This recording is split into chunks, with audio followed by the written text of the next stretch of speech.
Hey there, welcome to Learning Labs. Today we're in geology. We're talking about 3.9, which is all about Earth's changing surface. We're specifically here in 9.1, which is talking about changing landforms. Okay, don't worry about that G spelling error, I know. Okay, first two things we got to talk about here is erosion and deposition. So erosion, ever seen a river just after a heavy rain? It looks muddy. The muddy water is a product of erosion. Some types of erosion are gradual and happen over many thousands of years. Change is caused by flash floods and landslides happen suddenly. Deposition, on the other hand, gravity and ice, wind and water all wear away materials only when they have enough energy to work. So air cannot erode sediment when air is still, but once air begins moving and developing into winds, it carries dust, soil, even rocks along with it. And imagine getting hit by those rocks. It would tear away some other rocks, right? Strong winds can move soil from farmland and carry important resources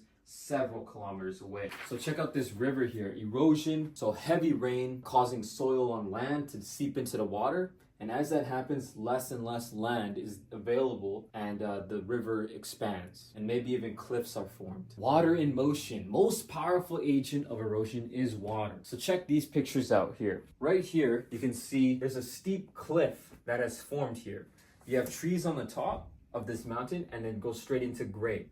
And it's kind of concave shaped. Here was either a landslide or a glacier that was formed, okay? Over thousands of years of heavy rain, maybe weathering, mechanical or chemical, it has stripped away the glacier or the landmass that was there. Over here, we have some more landslides. Okay, we've seen some of these before, caused by heavy rains. Taking a look at these bad boys, these four pictures are examples of how in BC we work to prevent landslides. So you have in the top left up there, you have pipes that are stuck into mountains that catch water and allow them to drain without moving the soil and getting the soil wet. Because wet soil becomes unstabilized and allows landslides to occur. You also have down here, which is the metal nets. Once rocks start to move, they won't bounce off and then fall onto the highway. They'll just come down and the net will catch them and keep them close so that they fall nice and safe. Another one you have is these stone walls. These are great to stop landslides. And you have finally, again, another type of drainage system. Ice in motion. We have glaciers, which are large bodies of ice that move slowly downhill. In mountain ranges of West Canada, there's a bunch of them. I was at one in Jasper. Some of you probably been there. The glaciers move because at the bottom of a glacier it's melting, and as you can imagine, ice that has water on the bottom of it, it can slide really easy, but it's super heavy,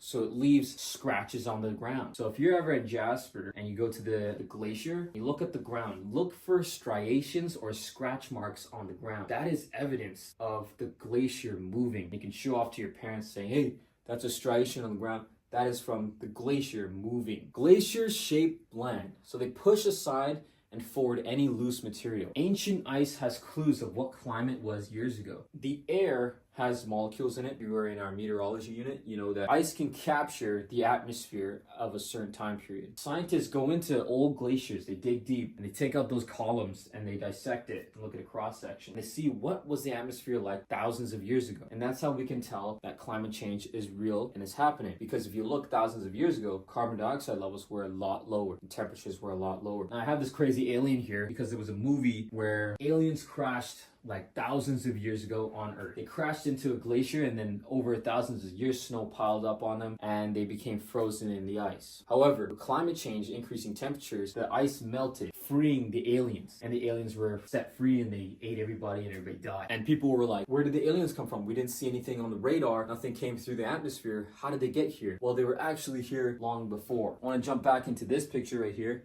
See the bowls in the mountains? That formed by heavy glaciers sitting on there and moving slightly and moving sediment and shaping the mountain. They leave the bowl, and that's the evidence of a previous glacier or land. Talking about earthquakes in 3.9.2, which is a natural disaster. Okay, so earthquakes, what is it? It's a shaking of the ground caused by sudden release of energy stored in rocks. A fault is the surface along which the rocks break and move. Can spread more than 1 kilometer per second. Fault zones exist where tectonic plates meet, and there's 3 main types. You have the first one, which is a normal fault, which is a change in direction, one side up, one side down. You have the reverse fault, which is the opposite, which is one side up, the other side down. And then you have a strike-slip fault, which is a side-to-side fault. Ancient China had ancient technology of ways of measuring earthquakes or warning us about earthquakes. And this one had like these lead balls that would fall into these frogs and make a sound when an earthquake was about to happen. Here we have types of seismic waves. Seismics meaning extremely large. There's three main kinds. They happen sequentially.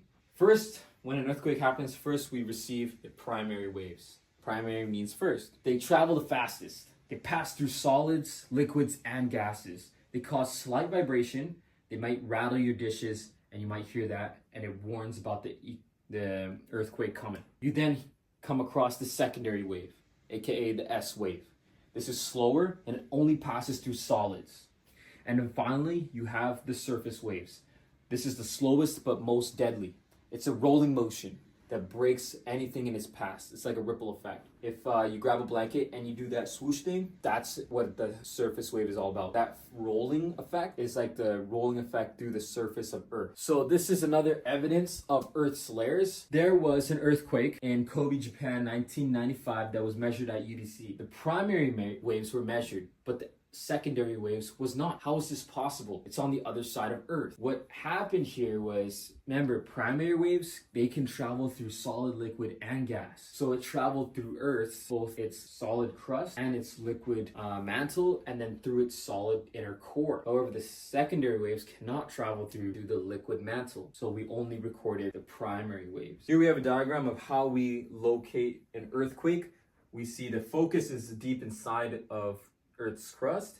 You have the epicenter on the surface of Earth, and the primary waves and all the waves begin at the focus. Tsunamis, another natural disaster. Some earthquakes occur under the sea, like we've seen with the oceanic to oceanic plate conversion or diversion. The water displaces huge waves called tsunamis. They can travel across oceans and cause great damage. So if you can imagine, you move your hands in the pool, you're in the pool and you're swimming, and then you move your hands creating a wave. That's something like an earthquake creates a wave, and that wave travels long distances across Earth and then floods a country. Here we go, liquefaction. This is what we were talking about earlier. Shaking of the earthquake causes wet soil to act like a liquid. A liquefaction.